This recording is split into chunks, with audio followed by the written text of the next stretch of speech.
भगवान राम से महत्वपूर्ण जुड़े तथ्य। नंबर 1 है, भगवान राम भगवान विष्णु के 7वें अवतार हैं। नंबर 2 है, राम नाम रघु राजवंश के गुरु महर्षि वशिष्ठ ने दिया था। नंबर 3 है, राम का अवतार एक पूर्ण अवतार नहीं माना जाता है क्योंकि उनको 14 कलाएं ज्ञात थीं। श्री कृष्ण 16 की 16 कलाओं में पारंगत थे। ऐसा जानबूझकर किया गया था क्योंकि रावण को कई वरदान प्राप्त थे, लेकिन मनुष्य उसका वध कर सकता था। नंबर 4 है, जब राम अवतार का प्रयोजन सिद्ध हो गया तब राम जी नाम रघु राजवंश के गुरु महर्षि वशिष्ठ ने दिया था। नंबर 5 है, जब राम अवतार का प्रयोजन सिद्ध हो गया तब राम जी को किसी साधारण मनुष्य की तरह ही अपना शरीर त्यागना था, लेकिन उनके परम भक्त हनुमान के होते यमराज के लिए राम जी तक पहुंचना संभव नहीं था। इसलिए राम जी ने जमीन में पड़ी एक दरार से अपनी अंगूठी गिरा दी और हनुमान से उसे लाने के लिए कहा। हनुमान जी उसे खोजते खोजते नागलोक पहुंच गए और वहां के राजा से राम जी की अंगूठी के बारे में पूछा।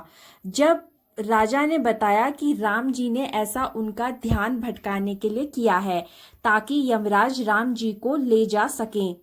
नंबर 6 है, राम जी के अनुज लक्ष्मण सीता मैया और भगवान राम की रक्षा करने के लिए 14 वर्ष के वनवास में एक भी दिन में नहीं सोए थे, इसलिए उनका एक नाम गुडाकेश भी है। नंबर 7 है, रावण मायावी था, उससे मुकाबला करने के लिए इंद्र देवता ने राम जी के लिए एक दिव्य रथ भेजा था। उसी रथ में बैठकर राम ने रावण को परास्त किया था।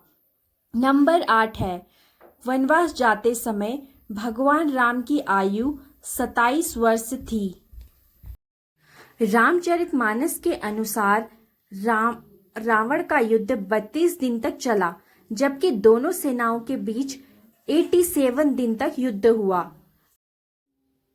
नंबर 10 है, लंका पहुंचने के लिए समुद्र पर राम सेतु का निर्माण करने में सिर्फ 5 दिन लगे थे। नंबर 11 है, माना जाता है कि देवी सीता ने बचपन में ही भगवान शिव का धनुष खेल खेल में उठा लेती थी, इसलिए राजा जनक ने उनके स्वयंवर के समय धनुष तोड़ने की शर्त रखी थी। नंबर 12 है, माना जाता है कि गिलहरी पर जो 3 धारियां हैं वह भगवान राम के आशीर्वाद के कारण है। दरअसल लंका पर आक्रमण करने के लिए राम सेतु बनाया था, तब एक गिलहरी भी इस काम में मदद कर रही थी। उसके समर्पण भाव को देखकर श्री राम ने प्रेम पूर्वक उसकी पीठ पर अपनी उंगलियां फेरी थी और तभी से गिलहरी पर ये धारियां मौजूद हैं। नंबर 13 है, रावण खुद को अजेय समझता था, लेकिन एक बार राजा अनरण्य ने उसे शाप दिया कि उनके वंश में से उत्पन्न युवक ही उसकी मृत्यु का कारण बनेगा। श्री राम राजा अनरण्य के वंश में ही जन्मे थे। नंबर 14, भगवान राम 4 भाई थे, राम लक्ष्मण भरत शत्रुघ्न और उनकी एक बड़ी बहन भी थी जिनका नाम शांता था।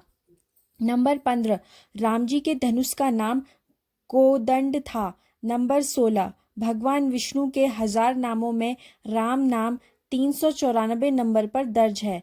नंबर 17, रावण अपने समय का सबसे बड़ा ज्ञानी था, इसलिए एक बार राम जी ने रावण को महाब्राह्मण कहकर पुकारा था और उसकी मृत्यु के समय लक्ष्मण को उससे ज्ञान प्राप्त करने के लिए भेजा था।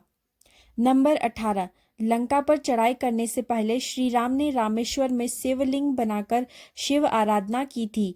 आज भी रामेश्वरम हिंदुओं के सबसे प्रमुख तीर्थ स्थलों में गिना जाता है। नंबर 19, सीता जी के स्वयंवर में राम जी ने शिव जी के जिस धनुष को तोड़ा था उसका नाम पिनाक था। नंबर 20, जिस जंगल में भगवान राम, सीता मैया और लक्ष्मण जी ने वनवास काटा था उस जंगल का नाम दंडकारण्य था। अगर आपको वीडियो पसंद आई हो तो लाइक और शेयर करें और चैनल पर नए हैं तो सब्सक्राइब करना ना भूलें। Thank you.